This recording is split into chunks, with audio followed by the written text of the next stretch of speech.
It is 4 o'clock now on your Friday, and the weather is quickly changing all around the state. A cold front rolled through northern Colorado in the last few hours, and the temperatures are in a free fall. It is cold out there, and it will only get colder. Here's a live look right now over northern Colorado. That's the UNC campus right there.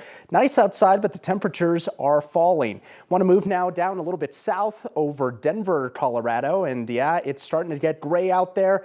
And if you could feel it out there, the temperatures are also falling. So we're setting up for a frozen weekend. Thanks so much for joining us. I'm Mark Salinger. I'm Alexandra Lewis. At this hour, dangerous Arctic weather is starting to arrive in our state in a lot of places. Tonight, we have team coverage with a look at the impact on our roads. Our weather impact team tracking your hourly forecast and how much snow we can expect. We start now, though, with 9 News Northern Colorado reporter Amanda Gilbert. Amanda, what's it like where you are?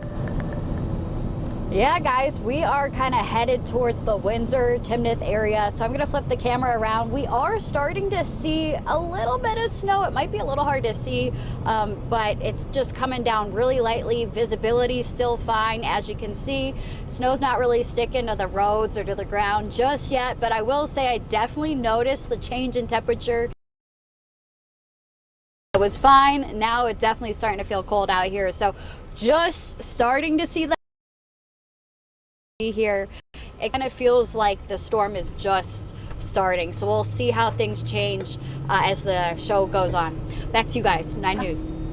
Amanda, thank you so much. Talk about boots on the ground. She is right at the leading edge of that Arctic front in northern Colorado. Already seeing a few snowflakes. Travel is still fine, but you knew that front was coming when we got that big rush of wind around lunchtime. Pretty soon the cold follows. Pretty soon the snow follows. And with the snow and the cold during the evening drive, we're fearful of flash freeze conditions and dangerous driving late tonight. So get things done, get on home, and just stay put, because first it'll be the snow and then the bitter cold, and this will be an impact for us starting tonight, but all the way through Tuesday. We'll be talking about maybe record cold along with 3 to 6 inches of snow, and this is going to happen between tonight and Tuesday morning, so it will impact you whether you're trying to get in and out of DIA, trying to drive, or maybe just walking around. We want you to be layered up and ready to go. Our Dr. Coley's going to be talking about frostbite. That is a big worry with the wind chill values that we're forecasting from 20 to maybe even 30 below.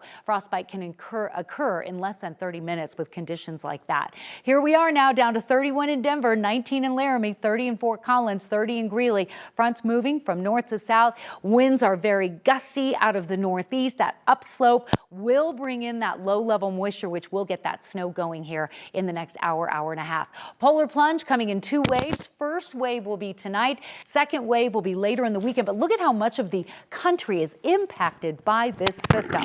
Here's where the snow is right now, right around Cheyenne and Fort Collins and north of Denver. Hasn't moved into the Denver area yet, but it's coming. Another check of the radar and your weekend forecast in detail coming up.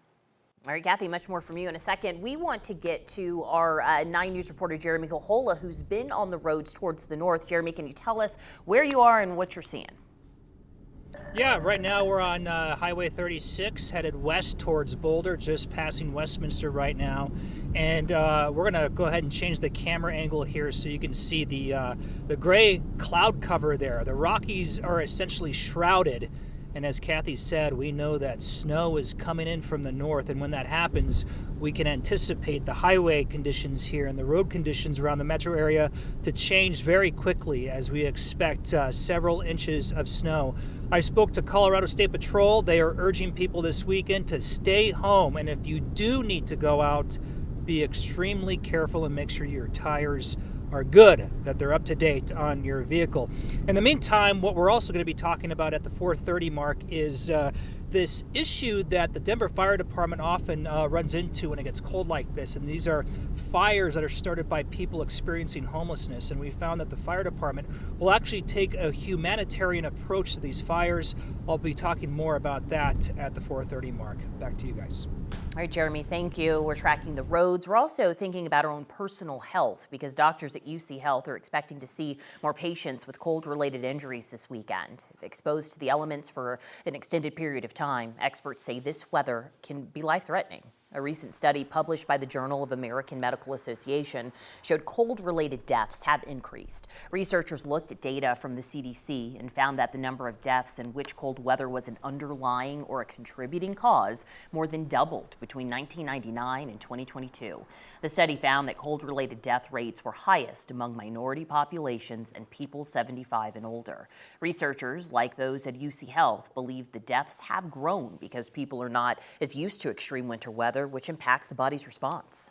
Especially living in Colorado, we're so accustomed to these amazing, temperatures and being outside in the sun that normally we can tolerate being out in the cold when the sun's out.